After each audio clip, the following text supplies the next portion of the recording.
So for the benefit of the people who are going to be live streaming tonight, and we had a problem last night, it was a glitch, I want to reintroduce Father Chad Ripperger, who is here for our parish mission on spiritual warfare and modern dangers. Father Chad is a priest from the Diocese of Tulsa, Oklahoma, and is an exorcist from that diocese. And so he is an expert on the subject that he has been speaking about. I think I want to make just a couple of observations with regard to everything that we talked about last night and the questions that were asked. And there are two extremes. And one extreme is that the devil is under every single rock. And you should be afraid. That's an extreme position. The other extreme position is that the devil isn't under any rock, and you shouldn't be concerned about anything. And so I think what Father Chad and people who work in this field are trying to do, there is a recognition and an understanding that there's been a vacuum for a long time, and that people's understanding of the things that we're talking about, their framework, their frame of reference and understanding has been formed by the media, what they've seen in movies, what they've read in books, and a lot of it is nonsense. It's a lot of hype. And so when there's nature abhors a vacuum, and so people have a desire to want to know, and if they're not getting the straight skinny, then they have a tendency to believe whatever they can get a hold of. So last night, Father Chad spoke about how we open doors. The things that sometimes we may not realize that we're doing. Innocent ignorance. Invincible ignorance. And so tonight he's going to speak about how we protect ourselves. I think what you're going to hear him say is, if you're going to Mass, and you're living a life of grace, you're practicing the virtues, you're going to confession on a regular basis, you're trying to live within the will of God, you really don't have anything to worry about. So, enough of me, and I want to bring Father Chad.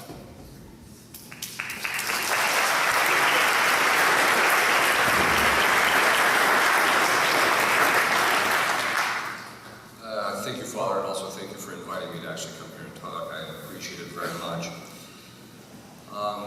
Before we start out with some of the spiritual things that you can actually do in relationship to keeping yourself protected, I just want to talk about a couple of the psychological things that you can do to keep yourself protected, because diabolic warfare is primarily, with most of this, is waged at the level of the psychological. That is, they affect our emotions, they affect our imagination, and they introduce stuff into our imagination. And that means there's a few things to always keep in mind, and that is that the first is that you have to have custody of the mind. Now, normally, custody of the mind is talked about in relationship to the 9th commandment, where you're not supposed to have commit adultery with your neighbor's wife in your own mind, type of thing. And so, but this is true about anything that demons can get involved with. So you just have to keep they used to call it mental hygiene. You had to make sure that you were making sure that you kept all those things out of your mind that could either spiritually or morally bring you down. The second thing is to recognize that, as Father was mentioning last night, that they want to establish a relationship. And that basically means that they want to establish a very specific kind of relationship. It's an abusive relationship. They want to basically abuse you psychologically, and then they want you to succumb to that, to listen to their things, even the negativity about yourself, things of that sort. And they want you to do that so that you're not only wounded interior, you're dealing with that interior, but you still also have to deal with them. And so you have to make sure that you don't let that actually happen. One of the principal ways that people can actually break diabolic influence in their lives is self-forgiveness.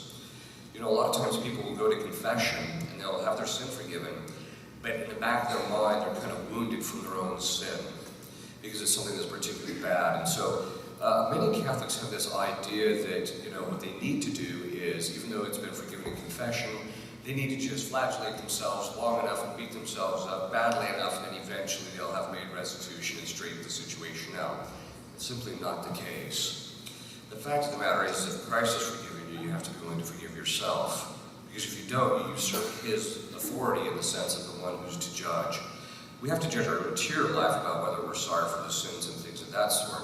But ultimately, once the sin is forgiven, we have to remand it to Christ.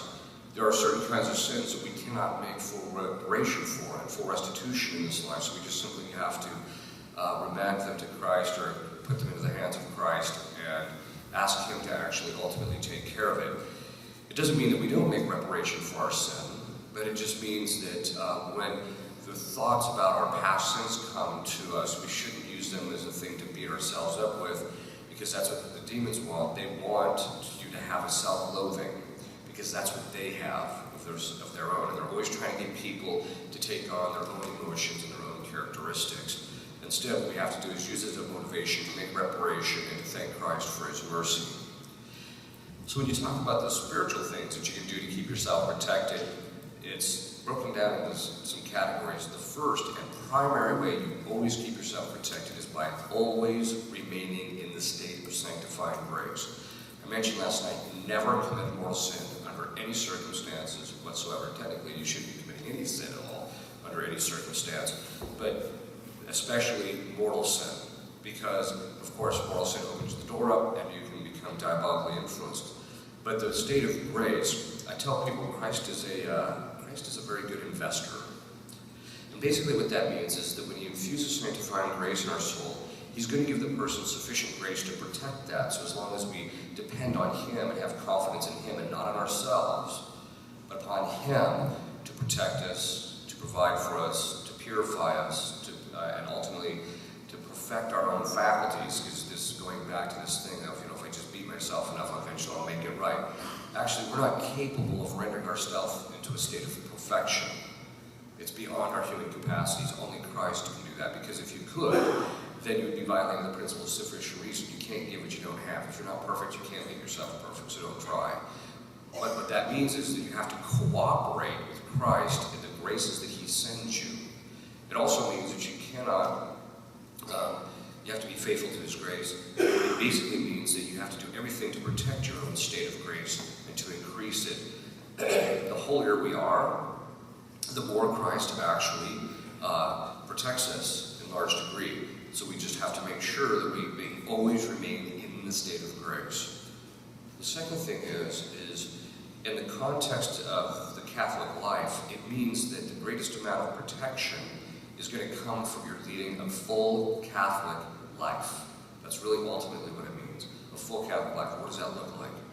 It means going to communion every single day. If you're not every day, if you can. But at least getting to Mass and on Sundays and holy days of obligation, always.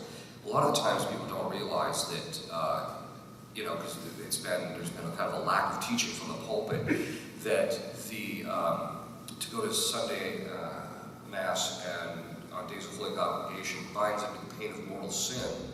And you have an obligation to go every Sunday and every holy day. When I'm working with people who are possessed or diabolically obsessed, I'll tell them you have to start going to Mass every Sunday and every holy day, and if you can, during the week to the degree that you can. In the reception of communion, the saints tell us that communion fortifies us, it makes us stronger, and so as a result of that, it actually helps us to fight the spiritual battle. Just as regular food, if we don't eat it for a long period of time, we become weak. It's the same thing in relationship with the spiritual life, and so we have to make sure that we're always receiving Holy Communion in the state of grace. That is, don't receive communion in the state of mortal sin. Get to confession first. The next is confession. Regular confession. For people who are staying out of mortal sin, you should be going to confession on average about once a month. That's what they used to teach always in the past. If you're suffering or struggling with mortal sin, then go more frequently. If you're struggling with a particular sin that's grave, it's a good idea, even if you haven't fallen into it, to confess it as a sin of your past life. And the reason for that is because the Council of Trent teaches us that whenever you confess the sin, again, God gives you the sanctifying grace from that sacrament to stay out of that sin in the future. So it's very beneficial. Also, Pope Leo X says that when we confess our past sins, that we actually make reparation for them. Okay? Unless you're scrupulous. And if you're scrupulous, then you need to be seeing a priest, and he'll tell you what you should and shouldn't confess in those circumstances. But getting to confession regularly. The other thing is, too, as I might have mentioned, with the demons, when we commit a sin, that sin enters into our will and we become bound to it. The word absolution literally means to remove the bonds, to literally dissolve the bond of the sin. And so because they're absolute legalists, I mean, they're complete legalists. If you say something when you don't have the authority, they just ignore you. And if you say something that is not right, they know they don't have to pay attention to it. But they're legalists in the sin sense too, because every sin is a violation of the law of God. That's its definition. And so when you violate it, you still have to make reparation, and that's what you're bound towards. But also they know that once you confess it, that bond of paying back in relationship to the sin itself is no more. You still have to make restitution and reparation to Christ in relationship to the temporal punishment due to sin, like the effects that we cause and other things in ourselves and in other people. So we still have to make reparation, but the fact is that they know the sin has no longer any kind of binding force. In cases of possession, once the person confesses the sin that the demon is holding on to, and very often demons will block the person from recognizing or remembering that they haven't confessed a particular sin. So that once you get to a certain stage, the person will remember that they had the sin, or the demon will say, well, it's because of this unconfessed sin. And as a result of that, once the person confesses the sin, the demon's power over them is broken. Because it's through the sin that we also bind ourselves to them. And so that's one of the reasons why they know that it's broken. Once that happens, they never bring it up again, unless they think they can get some type of traction by haranguing us and cheering about it. But normally speaking, they don't waste any time because they know it doesn't have any binding force anymore. So getting to confession regularly. Confession is also, as I mentioned, in many cases, confession has a greater impact than even solemn exorcism. So that people who are possessed or have this diabolic influence get to confession regularly. But the confession, getting to confession regularly, getting to confession regularly provides you with the sanctifying grace to fight the battle that you're fighting against. So demons don't want to get involved with people who go to confession regularly. And again, it keeps you healthy spiritually. The other thing is that confession is the sacrament of humility. And when we talk about virtues a little bit later, but the sacrament of humility is one of the primary means by which you keep yourself protected. Because demons the first thing they incite in the person is a very subtle form of pride before they try and deceive them even. Or they'll deceive them in such a way to give them into the pride. But the humility is extremely powerful. When it comes to Our Lady, she has perfect coercive power over demons. Perfect coercive power. When she shows up, it's over. And they know that. So even sometimes when you're invoking her during exorcisms, they'll start panicking. No, not her. So, but one time, I beat out of this one demon and I said, okay, what is it that makes Our Lady so powerful? And he looked at me and he said, her power is in her humility. What I realized over the course of time is that when we are proud, we tend to take control of things, and because we're weak in ourselves, that means that we don't have the same level of protection that we would have if we were humble. Humility gets us out of the way and lets Christ operate through us. Humility gives us the ability to be a true instrument of Christ, where we're not blocking his activity through us by our own self and our own limitations. And so that's why Our Lady was such a perfect instrument in relationship to our Lord. That's why she has such perfect power. But the sacrament of confession is the sacrament of humility in a certain sense, because we have to go and recriminate ourselves before God. Again, most people don't realize it. The confession is actually a tribunal. It's a court of justice. And you're going there to admit your crimes for the judge that God has put in his place, which is the priest. So the priest actually has an obligation to judge two things. The church tells us this. He has to judge whether your confession was sufficient and integral, which basically means that you confessed all the mortal sins that you needed to confess, which brings up an important point. You have to confess the number. Time and time again, penitents come into the confession and they'll say, well, I violated the sixth commandment.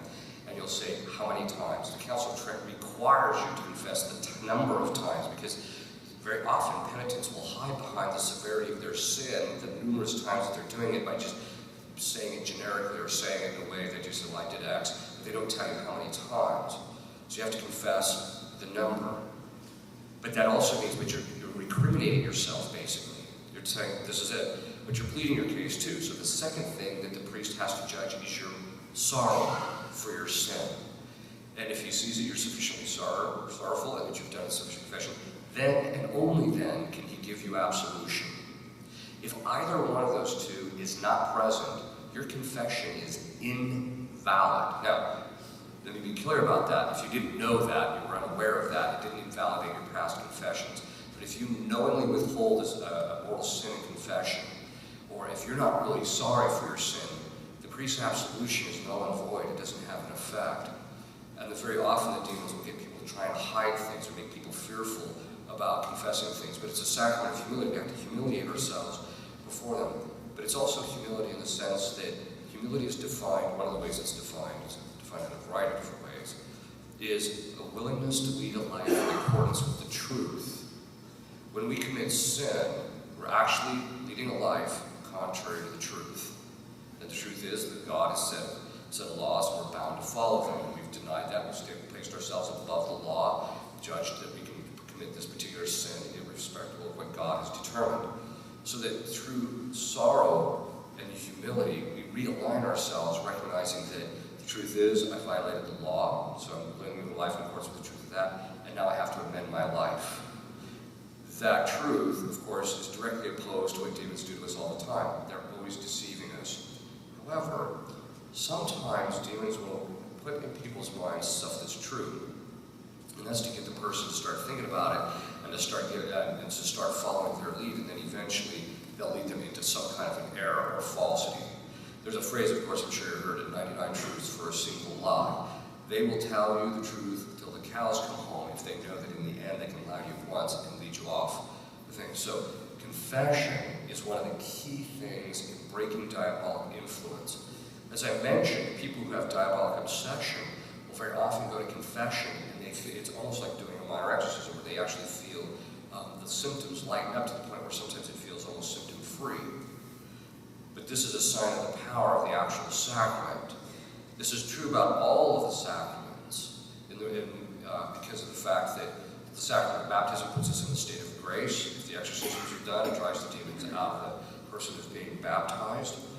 Confirmation is when we become a soldier of Christ, which means we are to not only fight for Christ in this world, but we're also supposed to fight the principalities and powers, that is, the demons, in relationship to this. I actually had a case of possession once where the demon kept saying the confirmation wasn't valid. And he would say this, and usually I ignore those things because that's usually a way to kind of get you distracted to go down a rabbit hole. But as time went on, I started to realize maybe it is true. So I got faculties to reconfirm her conditionally. As soon as that happened, it took all the force out of the demon's ability to fight. We didn't get him out quite yet, but it totally weakened him in relationship to that. The sacrament of matrimony is so key. This is why I tell people, and I've actually gone to people's house where stuff is moving around and appearing and disappearing, and the people wanted their house blessed, and I found out they were just living together. And I told them, okay, look, this is how this works. I can clean your house up, but you people are not following the law of God, and you're gravely violating it. And it just means that if I clean it up, you can end up with a worse situation, because from your sin, even worse demons can get into your house. So I said to them, either you have to get your marriage situation straightened out, which I'll be happy to do. Of course, the woman was beaming about that idea. The guy wasn't so happy. Or you're going to have to separate, because you're in a situation, you're not avoiding the narrow occasion of sin. In the end, they decided to just live together and just put up with the stuff that was actually happening. But the point is, the sacrament of matrimony itself is a form of protection for the family. The sacrament of matrimony, of course, also, marriage is a twofold thing. There's the natural law institution of marriage. This is what God established between Adam and Eve. And then after Christ came, he put on top of the natural law of marriage, he put the sacrament of matrimony, in order to give people the grace to deal with each other's defects, to raise children properly, etc. And so he structured it in a very specific way. The sacrament of matrimony has a distinctive hierarchical structure. Now, I'm just going to preface it with this: don't kill the messenger. I'm just a priest. My job is just to tell you what God has revealed in Scripture. St. Paul says, "Wives, be submissive to your husbands." Why? One of the principal ways that demons get into the family is through the disorder of usurped authority. Usurpation is the sin in which you take on authority that's not yours to yourself. And as a result of that, what happens is when wives don't follow the headship of her husband, what ends up happening is we go back to that thing that I was talking about, Adam and Eve. She stepped out from underneath the authority of her husband. As soon as women do that, they become spiritually unprotected because you're acting contrary to the order that God has established. And it's not a matter, you can't look at your husband's authority as, oh, he's just going to make my life miserable. Why do I have to listen to him? Why do I have to follow him? You can't look at it that way. You have to look at the fact that authority has a twofold effect. The first is it's to provide for those underneath them. And again, it's never meant for the individual who has it. The second is to protect. If you want the protection that comes from God via that structure, that institution of marriage, you have to remain within that order. The second thing is that the effect is that if you don't remain under that order, the children watch this. The children aren't stupid. They look at their parents, and when they're bickering and fighting and there's not a proper order between them, what ends up happening is that the children recognize when the mother is contravening the authority of the father, the kids realize, oh, then I don't have to listen to that either. And so in the process of that, they step out from underneath it. Whenever women come to me and just say, my child is completely out of control, the first question I ask them, and I'm not trying to be mean here, the first question I ask them, do you submit to your husband's authority? It's like clockwork. No. Okay, well, now you know where it's coming from. Because if you submit to your husband through the sacrament of matrimony, you will gain the grace to affect your children so that they will begin to be remain underneath that authority. The parents, grace is kind of one of those things in a certain sense, it flows downhill. So when the person who's in authority exercises his authority in a rightly ordered way, and the people underneath him remain there, then as a result of that, the grace flows down to the people below them, and they become protected. We know this is the case just on a purely natural level. Take, for example, a mother who's standing in the front yard with her 3-year-old child, and she says to him, do not run out in the street. He looks at her, and ignores her, and he goes running out in the street, and he gets run over. Why did he get run over? Because he stepped out from underneath her authority. It's the exact same principle applies in relationship to the spiritual life. You must remain obedient to the authority. Obedience is the primary means of protection. The Bishop Slattery, who's the bishop that I'm under, he and I have had numerous talks about the absolute necessity for obedience in the family life, in our entire life. If we're religious, we have to be obedient, because if we don't, the minute we don't, we're out from underneath the protection that God establishes in relationship to the authority. So that sacrament of matrimony is very key, and it provides graces to protect the family. The next, of course, we've got anointing of the sick, which very often breaks diabolic influence, especially in relationship to illnesses that are caused from diabolic influence. And then, of course, the other sacraments. But the point is, in all of this, is that leading a full sacramental Catholic life is one of the principal means by which you keep yourself protected from diabolic influence. As Father observed, if you lead a full Catholic life, and there's a few other things you should do too, if you lead a full sacramental Catholic life, and you're remaining in the state of grace, your odds of becoming extraordinarily diabolically influenced in all of its forms is astronomical.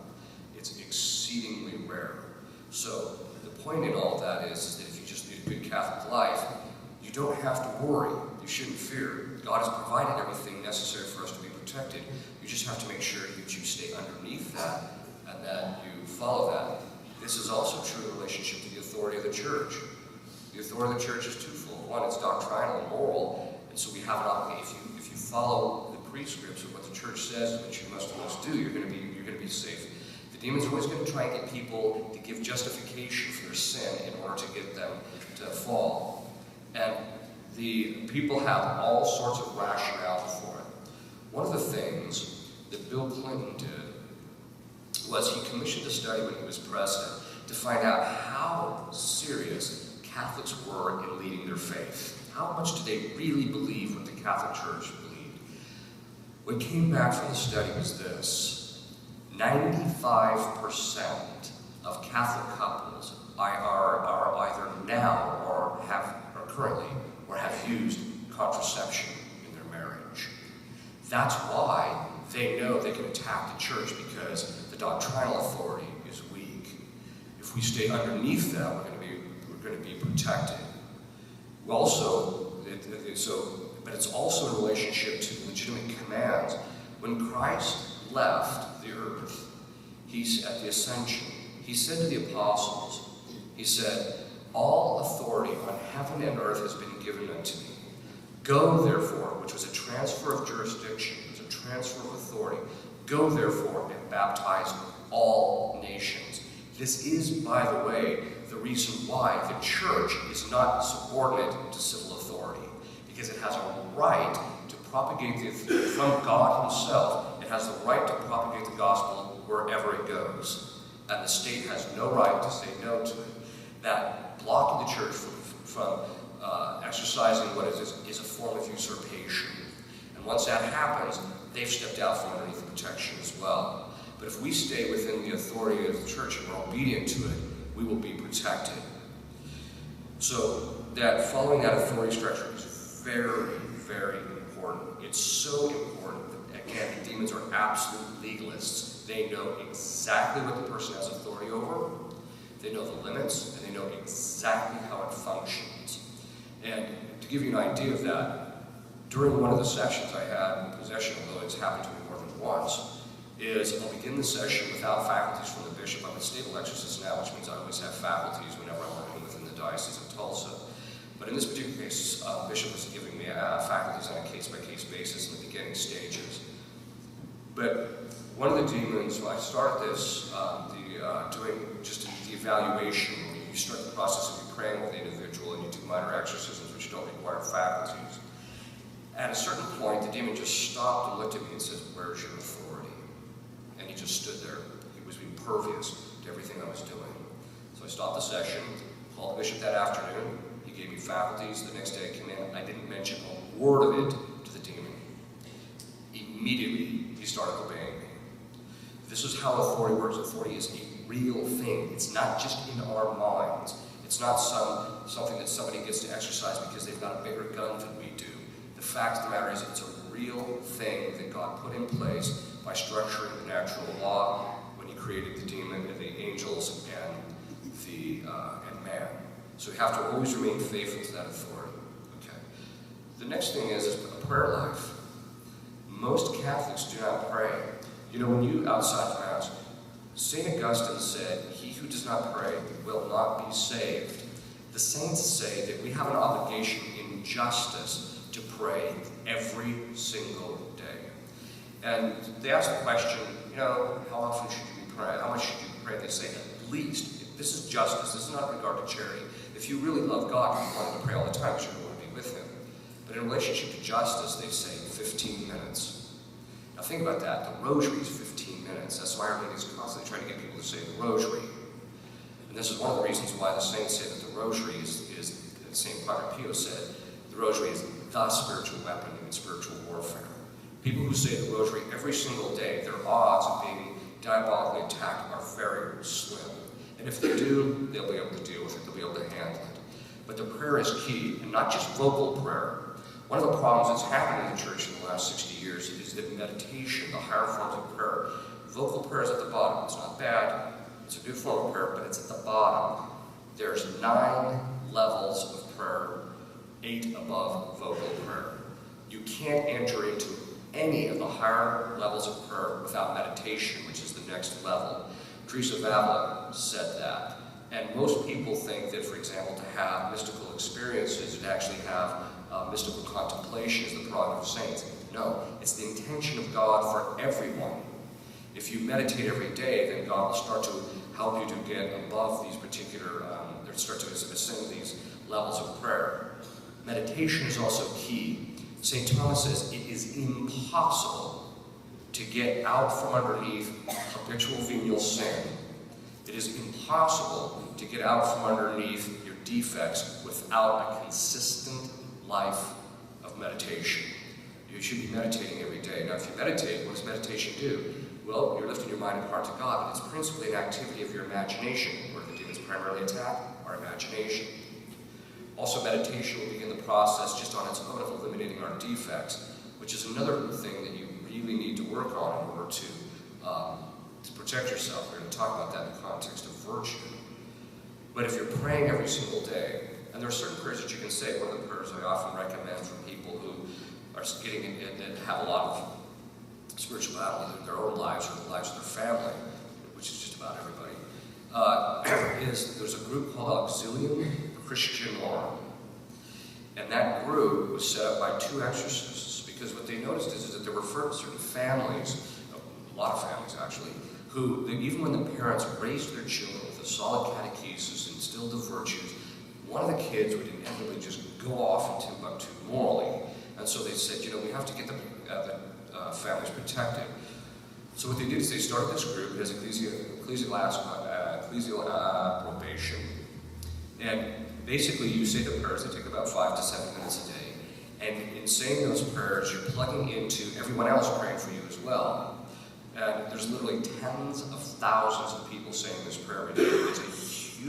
Has a huge impact in possession cases when people start saying these prayers. But it's an important thing to consider actually saying those if you find that there's a lot of spiritual warfare in your own family. There's certain kinds of prayers that are very helpful in relationship to that. I mentioned the rosary, other things that the church has always encouraged. Adoration, going to adoration with a kind of a certain consistency. There's certain prayers that directly address spiritual warfare, like binding prayers, or prayers that pray to St. Michael, things of this sort, which you ask for them. Now, as a word of warning, if you go out on the internet and you type in the prayer to St. Michael, one of the things that may come up is what's called Chapter 3 of Title 12 out of the Roman Ritual.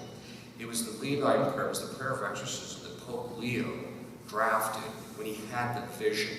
We don't know the full content of his vision, except for the fact that he saw something horrific happening to the church, and it was believed, because he drafted the prayer of St. Michael right after that, that it had something to do with a diabolic influence into the members of the church. One time, Beelzebub, again, is another name for Satan, said to me, of course he was baiting me because he wanted me to go down this rabbit hole, and I'm not going to pay any attention to this, but what he said was very interesting. He said, my foothold in the Catholic Church is the self-love of its members. It's because of our self-love that we end up committing a lot of the sins. It's because we're unwilling to sacrifice and die ourselves, which is why we've got this huge problem in the church in general, and why Catholics are so mediocre and lukewarm in their spiritual lives. But a lot of that stems back to the fact that they just don't pray with any kind of regularity. And that's, if you pray regularly, especially during meditation, any temptations you have from the devil will be quickly defeated and easily defeated, and you'll be more sensitive to them when they come. Because meditation, when you're meditating a lot and you're purifying your mind and your heart through that process, because when you're meditating on God, He's purity itself, it's just going to have that effect. You become much more sensitive to when the demons are trying to influence you and when they're not. But as Father said, don't look for Satan under every rock. He's not under every rock. One of the ways that people can become become diabolically influenced by constantly looking for him. Well, you keep looking for him, and he'll show up and say, "Here I am." So the point is that you have to keep that custody of mind. But praying regularly, especially meditation, the rosary, etc., doing those things will have a huge impact on keeping you protected. I don't know of anyone who meditates every single day who has become, after they started a habitual life of meditation, who has become either possessed or diabolically obsessed. I don't know of anybody. So that's a key thing to keep in mind. So then we switch to, okay, what else does the Catholic Church want us to do? The Catholic Church wants us to develop virtues. Most people don't realize the definition of sanctified perfection. That's what a saint is. Sanctified perfection, its definition is excellence in grace, which means what? You have a lot of sanctifying grace in your soul, which means you're very holy. And the second component, which is, and the adornment of the soul with all of the virtues, all of them, all of the virtues. You can never, ever obtain perfection without obtaining all those virtues. This is one of the reasons why I often will tell women, you're never going to have perfect modesty. And modesty is a very broad virtue. It doesn't deal just with dress. It deals with comportment, how you behave. St. Thomas says it even determines how you relate to authority. You will never perfect that modesty, which is the hallmark of a true woman. You'll never perfect that until you do what? Until you submit to your husband. And the reason being is because of the fact that as soon as you don't submit to him, you're acting against him, which is a violation of modesty. You're also going to become angry, bitter, and difficult, and he's going to grow cold. That's just the nature of the beast. On the other hand, if he doesn't love his wife like he's supposed to, she's going to become bitter and cold and controlling. So I often tell guys, if you want to know why your wife is struggling in this area, go look in the mirror. So, and by the way, if you ever hear my conferences on men and women, you'll find out I'm far more brutal on the men than the women. Okay. So, but these virtues are very key. Why? Well, sanctified perfection, again, is the adornment of the soul of all of the virtues. And that means that we have to, how do you develop a virtue? By performing the good actions in relationship to that. The virtues undo vice. Vice is another name for imperfection or defect. And so, although imperfection could be a broader category, but the fact is that if you have an emotion that's out of control, it's a sign there's a lack of virtue in that area of your life. It's very simple because I don't know what to work on, so you just start asking. Yeah, well, then work on weakness. Do you ever eat too much? Yeah, well, then you got to start working on fasting and abstinence. You just go down the litany. And so people have to, do you lie much? Yeah, once in a while, okay, you got to work on the virtue of justice. So there's all sorts of, developing those virtues and knowing what they are is very important. One of the best books out there is by a guy named Rodriguez. It's been reprinted. It's called, I think it's just called The Life of Christian, or The Way of Christian Perfection. It's something like that. But in there, he goes into details, and it's fairly accessible about what all the virtues are. There's 64 of them. Most Catholics don't even know there's 64 virtues.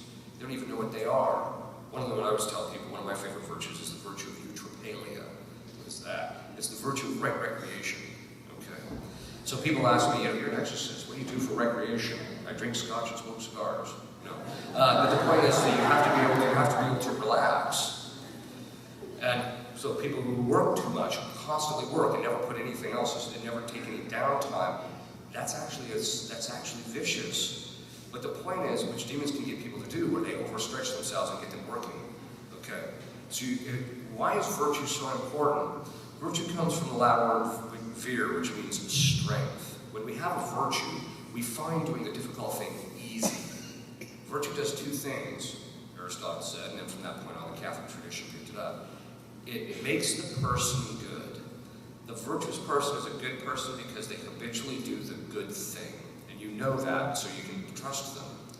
The second thing is, as he says, is that, so it makes the person good, and it inclines you to the good. So that if you have the virtues you're developing on a habitual basis, you're going to be inclined to the good. Demons don't want that. They don't want you developing virtue, because if you develop virtue, your inclination is to do the good already from virtue, which means that they are going to get defeated very easily. This includes even the virtue of fortitude, in the sense that we do things that are difficult. This is also one of the reasons why, one of the principal ways that demons get their entryway is through violations of the sixth commandment. That is, thou shalt not commit adultery and all the sins that fall under that. And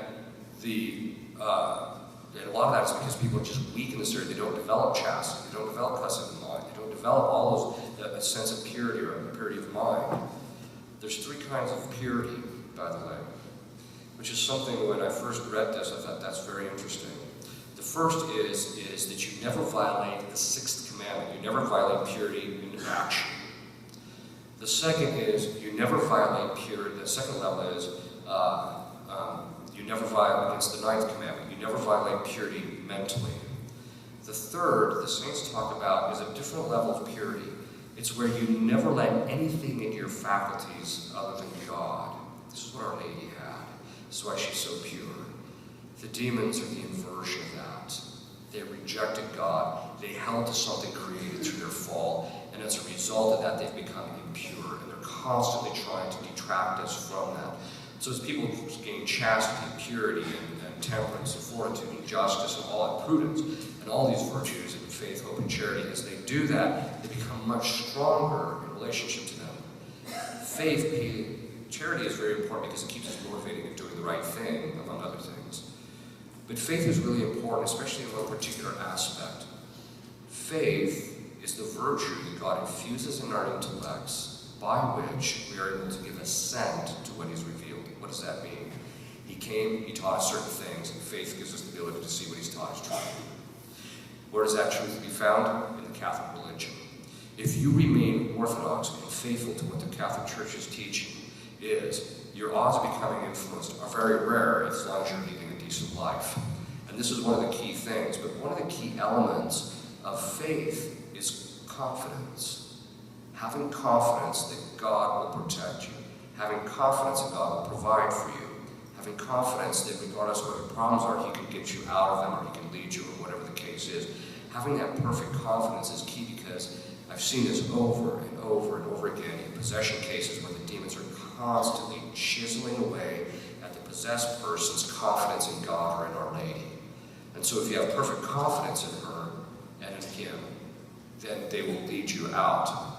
So virtue, the life of virtue is very key. Getting rid of your defects. Next is, and we'll finish with this, and we'll open up to questions. The next one is the sacramental life of the church. Not the sacraments, but the sacramental life. What's the difference between a sacrament and a sacramental? That's if you go back to your Baltimore Catechism. Sacrament is an outward sign instituted by Christ or God to give grace. Sacramental is an outward sign instituted by the church to give grace. So things like the rosary is stuff that's very powerful, crucifixes, statuary, things of this sort. But a few of them are kind of key. One is a Benedict medal. Make sure you have blessed in the old rite, because the new rite one is truncated. It doesn't include all the exorcisms. In the old rite, the Benedict medal is exercised, and it literally drives the demons nuts. So sometimes, because possession can be in a certain part of the body, if it's modest, I'll just tell the person here, pin this to the inside of your garment next to that part of your body, and it literally drives the demons out of their mind. They just can't take it, right? The other thing, and putting Benedict medals in the four corners of your property is helpful, or in the entranceways to your house. Sometimes can be very helpful to keep demons from kind of getting into the home. I suppose parents would say, can I take one to my kid's forehead? If you think it will help, all right? Benedict medals, miraculous medals, very powerful in driving demons out, especially demons of impurity. Also very helpful for converting people. Part of the things that I mentioned, I think I mentioned it last night, is that saying binding prayers against any demons keeping people from coming into the church or from conversion is helpful. But putting the Benedict or the miraculous medals it's important. Scapulars. Having scapulars is very important because of the fact that they provide a level of protection.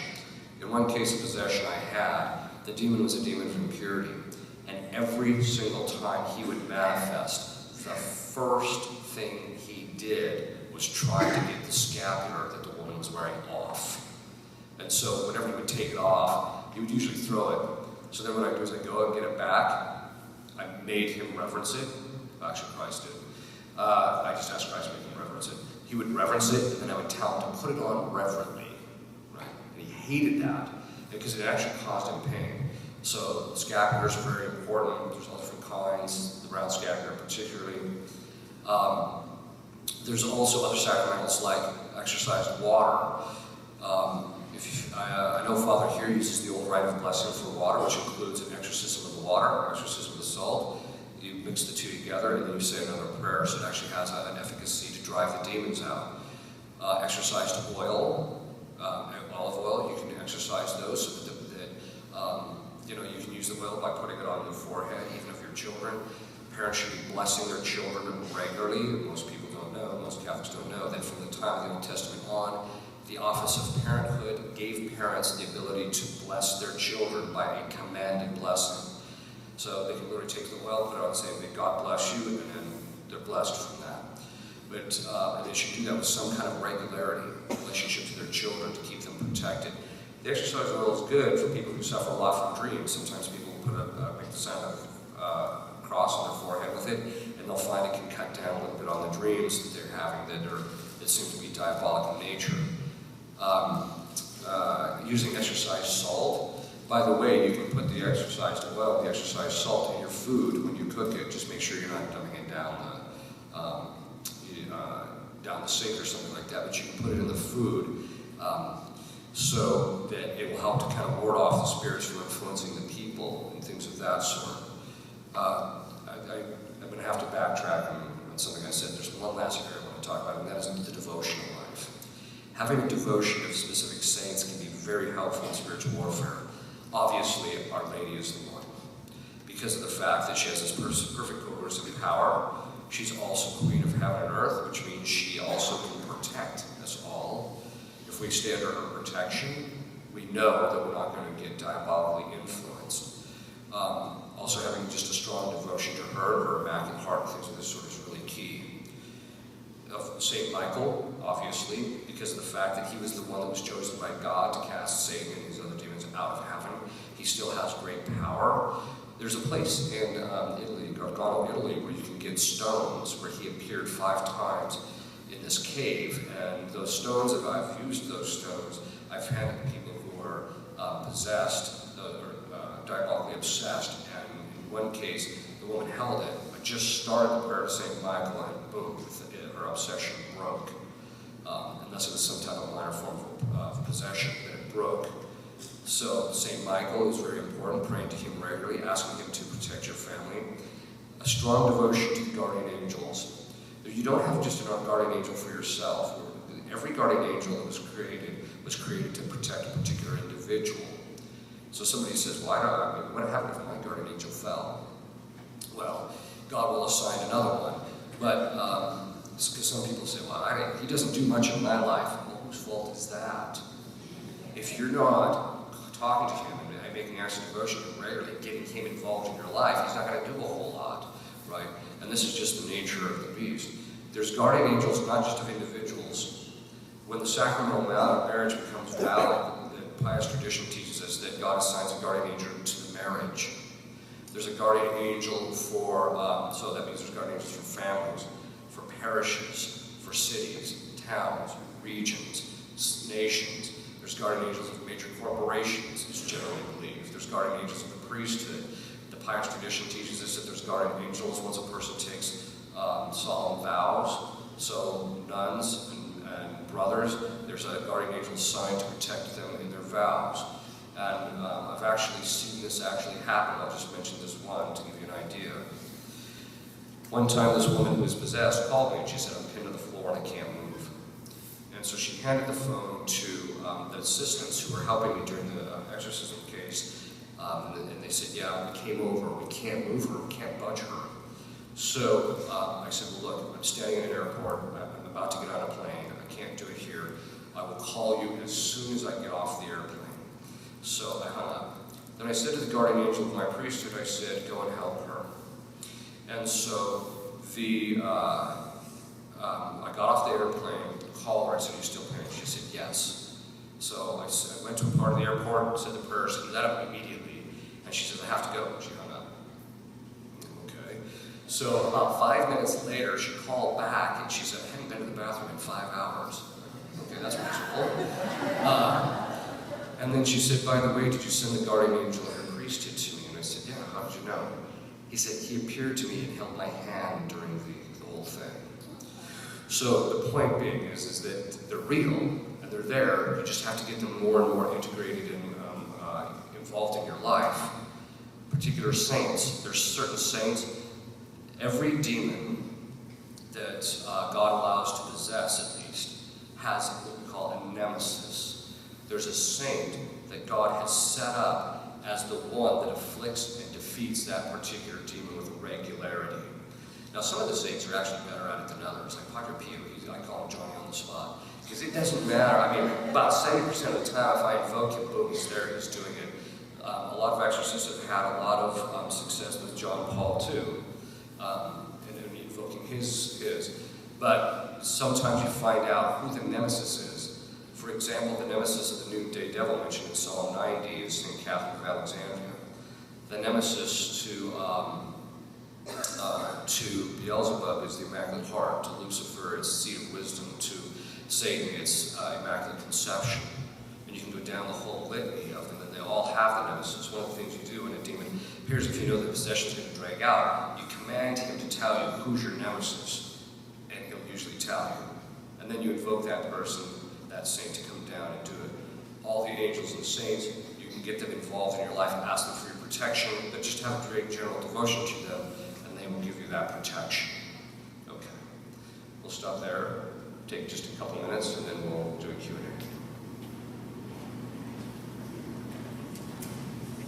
And so, this time we'll have a collection.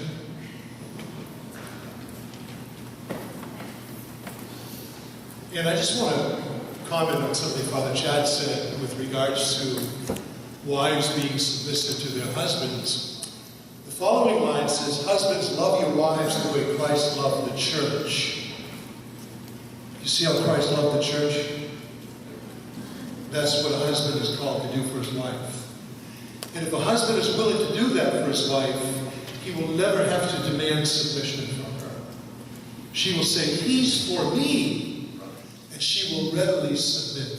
That's right. The problem why women hate that is that too many men have used that line as an excuse to use as a club to beat wives over the head, to say, "That's why you're supposed to be my slave." And that is not what the church intends. It's not what the church intends. So, to be the head of the family, gentlemen, there's your mom. That's what the headship of the family looks like. St. Thomas says women are in 3 states. The first is Eve was born into it, or she was created into a state of subordination because she was under Adam. But the hallmark of that state was that Adam loved her, took care of her, was solicitous of her, didn't do anything bad. But after the fall, she entered into a state of subjection, in which Adam didn't treat her very well. He was basically mean and abused her, and that's why St. Paul says, "Love your wives." But he says, and this is what I tell women, like if you really want to control your husband, St. Thomas says that in heaven, women are neither in a state of subordination nor subjection, because some women rule in heaven. So if you want to control your husband, don't go for the short-term payout in this life. Become holier than him by submitting to him, so that you can boss him around for the rest of eternity. Amen. Okay, so this time we'll entertain questions, and I'll come to you.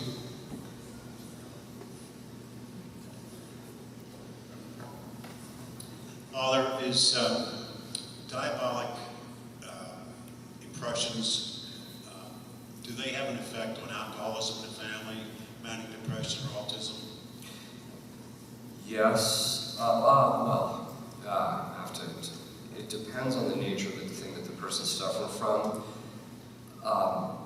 My demons can mimic autistic behavior, but I've never prayed over someone who was autistic that I saw any significant change. So, I mean, autism, I mean, they pretty much know what that is. I mean, they've got it pretty much pinned down even in the brain studies of what that is.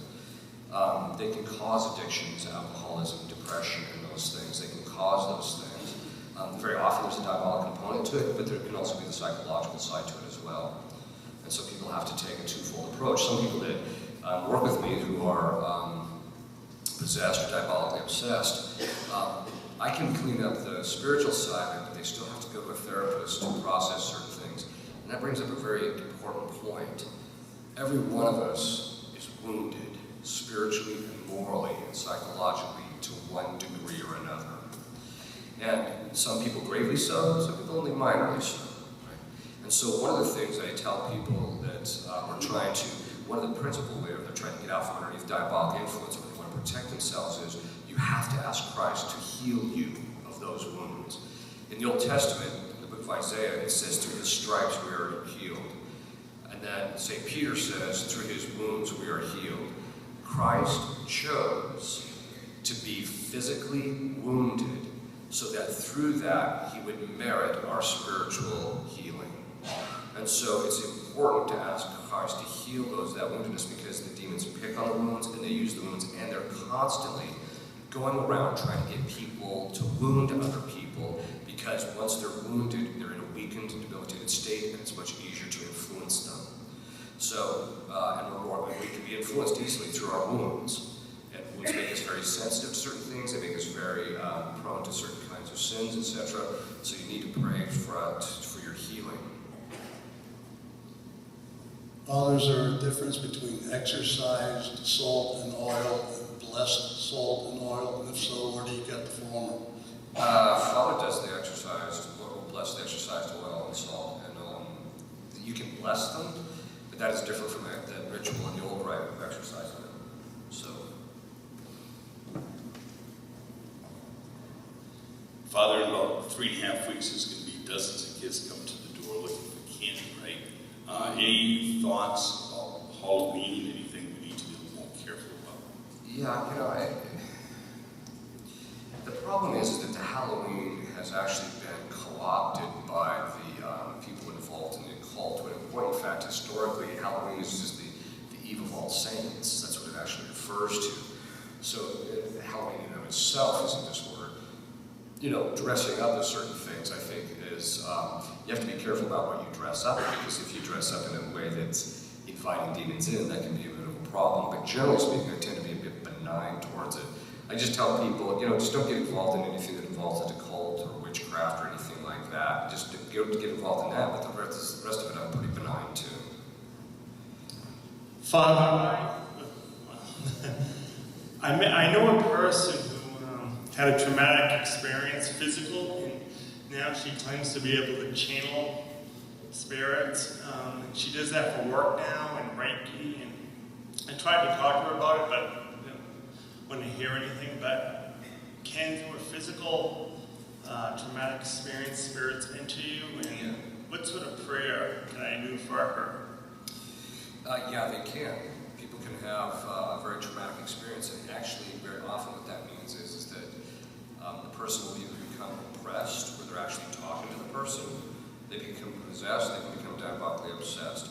But if she's channeling them, then it's more than likely that either she's possessed, let me just put it this way, she does it with any regularity, she becomes possessed. So the thing that you can do is you can pray, ask Christ to drive out any of the demons, but ask him or ask Our Lady. Don't try and drive them out yourself, but ask them to protect her or give her a grace to see the necessity of seeking the right kind of help to get help. Over the last couple of years, we've had a lot of rash shootings in schools and things like that. But we've also had a lot of young teen suicides in this area. Yes. Can you comment on that, please? One of the goals, one of the real goals of demons is, if they can't possess you, which they like to do, but if they can, is to get you to fall into mortal sin and then commit suicide. That's their, because they know they know that that's the most likelihood of you ending up in hell, because suicide itself is a mortal sin as well. It doesn't mean that everybody who commits suicide ends up in hell. In fact, there's the story of this woman who husband jumped off a bridge and killed himself, and she was very distraught because she was a devout Catholic. This was in France at the time of St. John Vianney, and someone said, well, why don't you go visit this priest that lives in Ars and maybe, talk to him about it, maybe he can help you. So she goes to Ars and she gets there, and the line for confession to see him is 2 days long. And she's like, I don't have time for this, I can't. And so she just said, well, so she went into the church, prayed in front of the communion room, and then, shortly thereafter, St. John Vianney came out of the confessional and walked up to her and said, I just want you to know that your husband was saved, that when he jumped off the bridge, Christ gave him the grace of final penitence. And the reason he gave him that grace is because of the kindness that he showed you in allowing you to hang the image of the Sacred Heart in the home. And so when he went down, he said he accepted that grace and was saved. So it doesn't mean that everybody who commits suicide ends in hell. It's still morally sinful. It also does not mean that everybody who commits suicide is crazy and therefore there's no moral sin involved, subjectively. So just to kind of clarify that, the demons will kind of try and drive that to actually happen. And a lot of that is because people, but usually in my experience is that the suicide is usually the product of some type of sinful life, or it's the product of someone else's sinful life that they happen to be, it's in their life and they're driving them to that, and then psychologically despair, and then they do that. So how can you protect these people? Well, first of all, if you're one of those people causing the damage, stop it. But it also means that in your families, you have to pray for your spiritual protection of your children. I think I might have mentioned this. One of the common failures that I see among men, particularly, is to pray for the spiritual protection of their children. If you're doing that regularly and the children are leading good lives, then that can also, the parents are getting the kids involved in the sacraments and the life of the church. Kids are unlikely to do it. Sometimes you'll see kind of an outbreak of suicide in a particular area, and that can actually be caused by witchcraft or satanic activity in the area. And if you're starting to see that, what I very often recommend is praying to Our Lady of Sorrows to reveal what is it in the area that's causing that problem. And then if there's something in a particular parish or something like a witch coven or something like that, the pastor can start doing exorcisms over his territory, and very often it will drive the people that are doing that out. One of the things, just like as a church, is a sacred space because it's consecrated, and therefore when we pray in it, it actually boosts the effect of our prayer. The same applies for witches and Satanists. They'll very often try and commit very evil things in specific locations so that the demons have more influence and power in that area, and from that their spells and witchcraft will have a greater effect. If you exorcise the place, what very often will happen is that they'll recognize something has broken that power, and they'll move to another location. Hi, Father. You had mentioned a prayer as far as that we could do, but I missed the name of it. You said it's being done all over the world. I don't know if you remember when you were talking about the 9 levels of virtue. I'm sorry about that. I'm not sure of the question. Could you ask it again? When you were talking about some of the sacramentals, you had said that you were talking about what we could do, what prayers we could pray. You had mentioned the name of a specific prayer that somebody made up, and you said that's something we could pray. But I was trying to write it down to look it up, but I couldn't catch it. Oh, yeah. It's Auxilium Christianorum. Is that the one? Yes. The way that's Auxilium Christianorum is just the invocation of Our Lady Mary, Help of Christians. It's I'll just spell it very quickly, slowly. AUXILIUM, and then Christians, CHRISTIAN, ORUM.org. And it's had a big impact.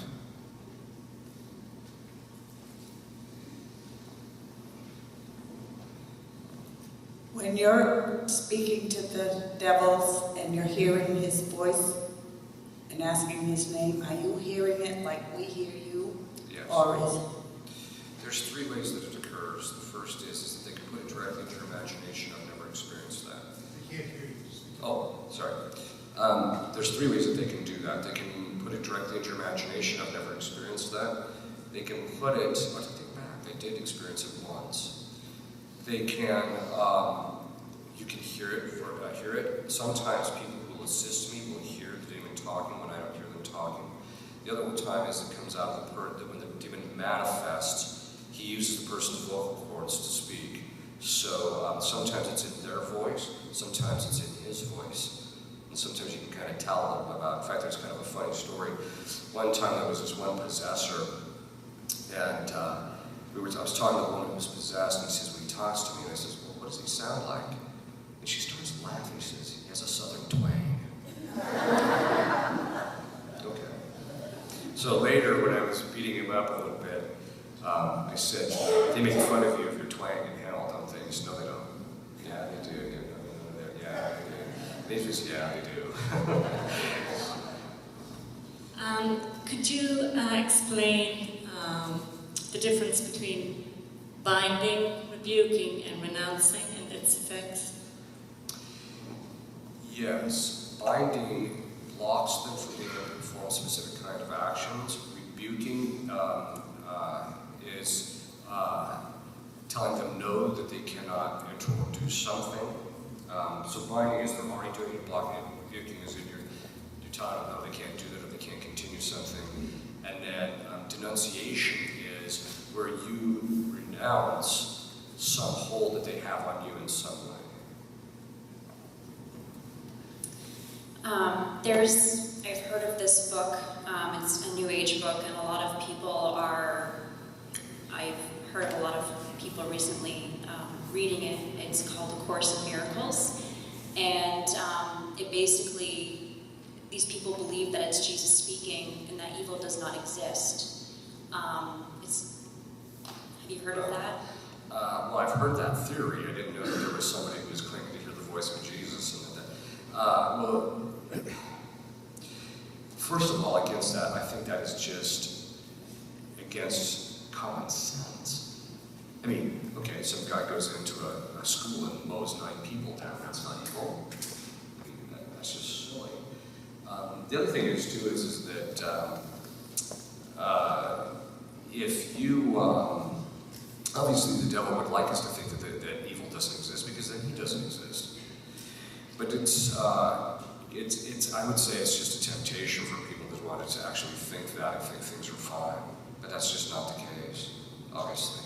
I haven't read that book. I'll have to try and find it and take a look at it. I just have a couple of comments about the medical community. I have a medical background for many years.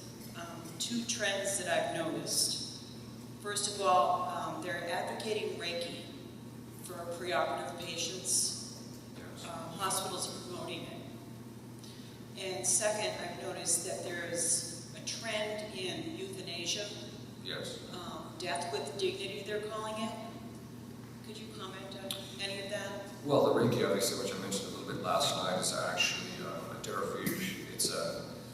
If you look at it very closely, they say it was derived from the Tibetan monks, which I think there were certain strains of it. But the guy that resurrected the current form of them, as I understand it, it's being practiced in this country, was actually, he went back and researched the ancient Egyptian cults, specifically the cult of Osiris, and that the Reiki movements are actually ritualistic motions from the Kundalini code, which is the cult of Osiris, and their invocations to Osiris to possess. That's what it actually is. So I tell people you have to stay away from it. I've met numerous people who became possessed, both from the practice of and being practiced on in relationship to Reiki. So I tell people to stay away from it. As far as the euthanasia goes, one of the things I tell people is you have to be really careful with hospice, because hospice in different locations, it's location to location, some are pretty good, some aren't so good. But the original name of hospice was the American Euthanasia Society. So you have to be very careful about what you're getting involved in. Euthanasia has been going on in this country for decades. What they would do is they would just simply overdose people with morphine. It looked very natural, like peaceful death, things look normal, but that's actually what they were doing. I think in a certain sense it's diabolic, because a lot of times people are robbed of the opportunity to receive the sacraments and things of this sort. Hi, Father. I have a guardian angel question. My sister and I were both raised by the same Catholic parents. She has decided that she now practices Wicca, and I obviously do not. Now, I assume that her guardian angel was given to her at birth, or if I want to pray for her, do I send mine to give her guardian angel a kick? It's kind of funny. One time, Only you would ask that question. you know, Padre Pio used to see his guardian angel from the time he was born. And he recounts that the first time he discovered that other people didn't see their guardian angel, he was 10 years old, and this boy had gotten lost in the village. And they said, we need you to help us come find us. He said, well, she's actually a guardian angel. They kind of looked at him. So he has his guardian angel. They told him where it was. The guardian angel told him. He said, well, he's right over there. And everyone was shocked. That was the first time everybody realized he was seeing his. During one of the times in which he was being beaten up by Satan, afterwards he gave his guardian angel a dressing down. Where were you? So, actually, I would invoke both yours, but I would also invoke hers, pray to hers, and ask him to help, because you can ask him to do it, and he can get more involved as a result of that. And you know, what's interesting about guardian angels, when they were created, every angel was given a task, and if they accepted that task, they got to see God face to face. If they didn't, they ended up in hell. The task that your guardian angel was given at the first instance of his creation, because there's three instances, they call it the three instances in an angel's existence. The first is, he was created instantaneously into a full act of knowledge about who he was, what his task was, his relationship with God, and a variety of different things in relationship to that. The second instance is he chose, yes or no. By the way, that full instantaneous act of knowledge meant they had complete, absolute, full consent to the second choice they made, which is why they only got one choice. And if they chose heaven, they chose heaven. If they chose hell, that's it, one choice. Whereas we're lucky, we can make a lot of mistakes and cut us some slack. The third instance is they suffered, so they made the choice. The third instance is they saw God, and they ended up in hell. That choice that your guardian angel made was God presented to him, there's going to create this person, and I want you to guard them. The definition of love is the willing the good of another. The first act that your guardian angel made was to choose to protect you, which is a good thing. He chose, his first act was to love you for God's sake. There's this girl I know, and well, she says that she always talks about like suicide and like life is worthless, and she says, why should she believe in God if like God doesn't do anything for her? And well, I kind of want to help her. Is there like something specific I could do?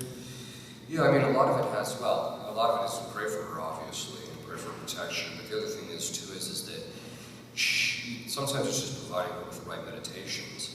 He gave you existence, keeps you in existence. You're not starving to death. You know, go down the litany of the good things that God has given to her, and then if she would just respond, He would give her even more. But sometimes that's difficult to do because sometimes people just don't want to accept it. But that's why the praying for them beforehand to receive the grace before you talk to them sometimes can soften it up a bit to where they're more open to it. And that's where I would start.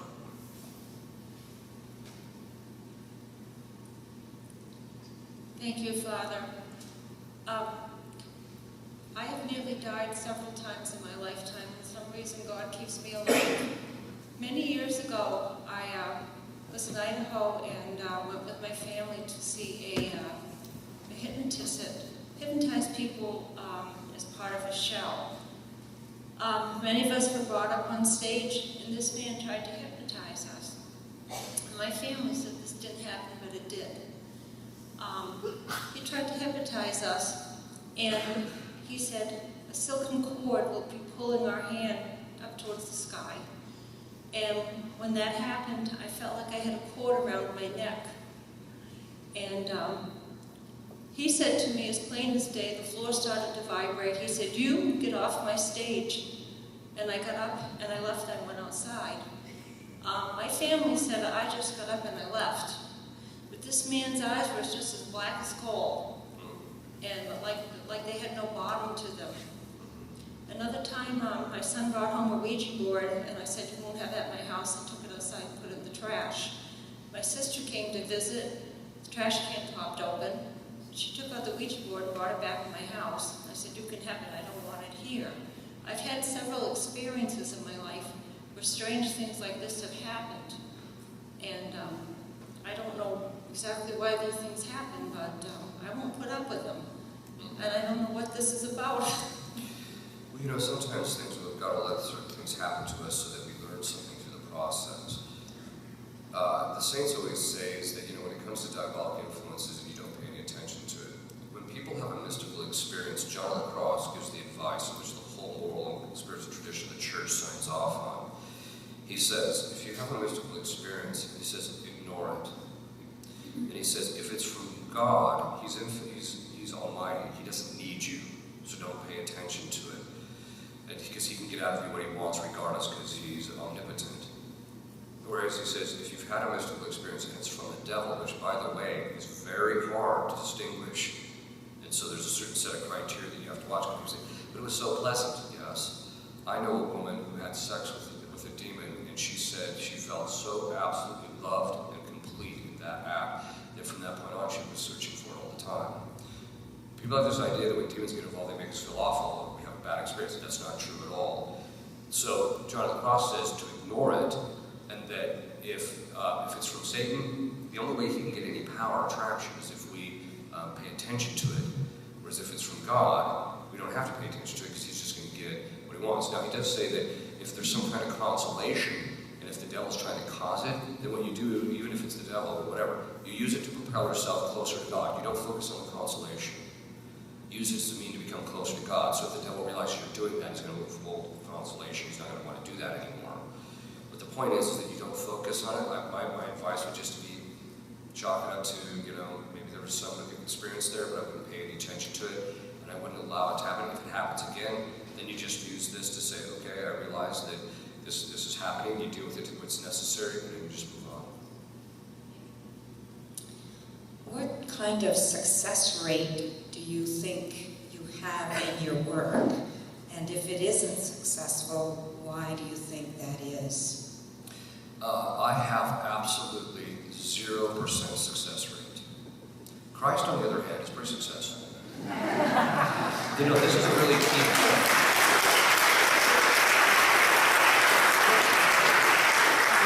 As an exorcist, one of the first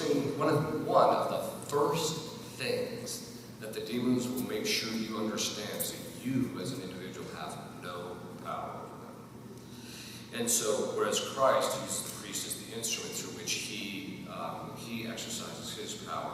This is one of the reasons why humility on the side of the exorcist is so key. And you got to get out of the way so that Christ can operate through you, because otherwise you're going to block his efficacy in the end.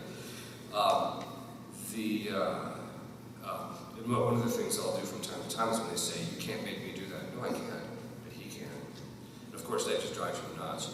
But the success rate, let's just take a percentage. If you're talking about people who are possessed who come to me, the success rate is only about 30 to 35%. And there's a very distinctive reason for that. A third of the people who come to me, when they come to me, you tell them, okay, you have to stop doing this sin, and you've got to start detaching from this, and you have to start praying, and there's certain things you have to start living a Catholic life. A third of the people say, it's not worth it, and they leave. Even when they're possessed. The other 2/3, half of them, versus a third, will come to you, and they'll say, okay, Father, I'll do it, but then they don't. In the end, they bail because it's so difficult, so they just quit. Or they don't give up the thing that's necessary that the demon's holding on to. The other third will go the distance. And so that percentage, if they're willing to do what they have to do, the success rate is pretty much 100%, pretty much. One of the things I think that Father Chad runs into in people, exorcists or people who are in deliverance ministry, is that oftentimes, or I shouldn't say oftentimes, but many times, people want to use Jesus like a car wash. They want you to clean them up. But then they want to come out the other side and they want to continue living the life that they're living.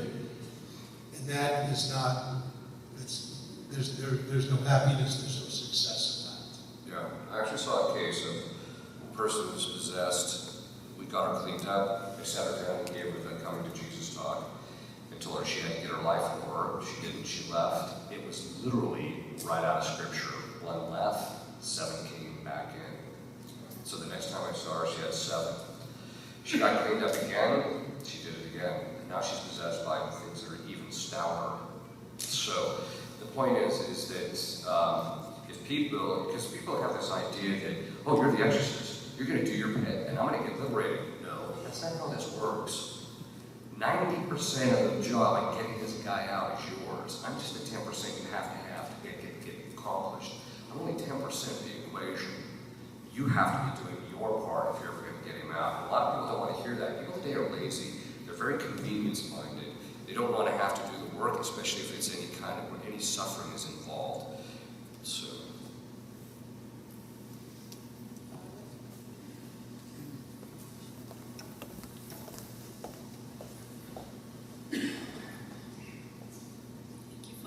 You were talking about meditation. Did you mean meditating on the Holy Rosary?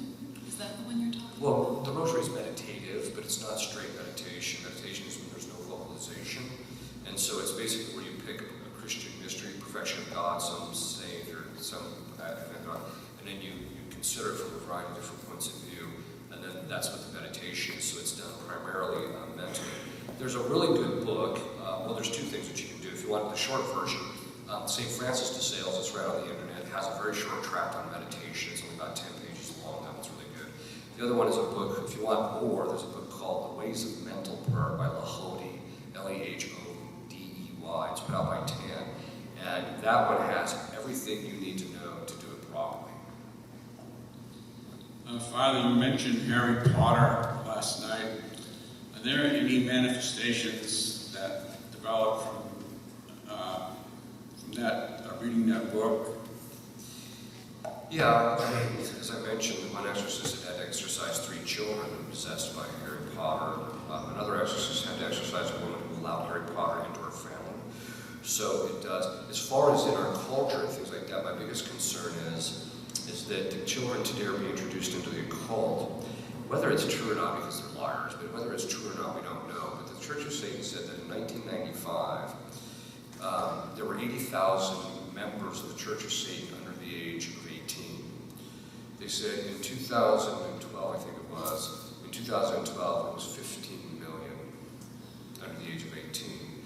Children are getting introduced more in the cult. I wrote an article called The Sixth Generation and trace the generational spirits from the greatest generation, the generation before them, all the way through down, and talk about the specific generational spirit that afflicted them and the specific problems that led to the disintegration of our culture based upon the generational spirit. And I said the danger is that the spirit before a cult is always perversion. And what I was seeing among kids who are now about 14 to 25, these people were doing things that prostitutes would have refused in decency just 30 years ago. And these are 18, 14 to 15 to 25-year-old kids. And that level of perversion, which is a sign they've completely lost their moral compass.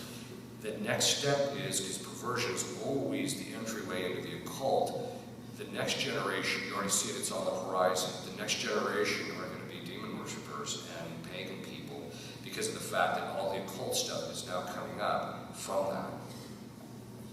Can you talk about tattoos? Yeah, I want to get a patent. And basically the patent is that when people are stupid enough to get a tattoo when they're younger, as they get older, the tattoo, it changes shape and it doesn't look quite the same. So I thought to myself, well, how can we capitalize on this financially? So then I thought, do you remember those Mad magazines where on the back cover it would be one picture, and then if you fold it, it became another one? We'll just tattoo people so that when they start to sag, it changes into a different picture. You can see that Father Chad has a sense of humor. Anyway, it's almost 8:30, so let me just finish this one real quick. In the early church, one of the parts of the scrutinies is is that you had to go behind a curtain with someone of the same gender, either a deacon or a woman who was designated to do so, and they had to inspect your entire body for specific tattoos, which were signs of allegiance to specific demons or to specific gods. And if they saw that, you had to renounce those. Tattoos are a form of mutilation. Generally speaking, it's grave matter. And so there are tattoos that can open up the door. One possession that I was talking to an exorcist recently about is the demon's hold on the person was connected to the tattoo. And it wasn't until it was removed that they could actually proceed. So I tell people, avoid them. Well, I want to thank Father Chad for coming to Rochester, coming to the Holy Rosary, and talking to us. As I said, there's been a vacuum with regard to a lot of this stuff, and so a lot of people's understanding of what diabolical obsession, oppression, possession is about, people get scared. And the truth of the matter is that on some level, all of us have to deal with the diabolical. Every single day we're tempted. But God always provides us a way out through the power of grace. And I think that's what Father Chad is trying to tell us. And so we must choose the door we're going to open. To light or darkness. And it seems that we're living in a culture that people are fascinated by darkness. And so I think the reason that people like Father Chad are busy is this fascination with the darkness. And so what Father Chad is saying is, avoid the darkness and head toward the light. And if we head toward the light, and if we head toward Christ, if we're coming to Mass, if we're living a life of grace, none of us have anything to worry about. Father Chad, thank you very much.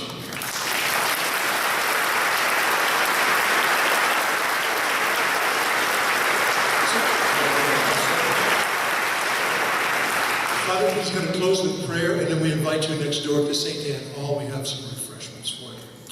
Benedictio Deo omnipotentis, Patris et Filii et Spiritus Sancti, super vos et Maria semper.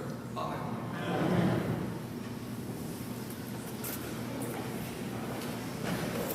You're so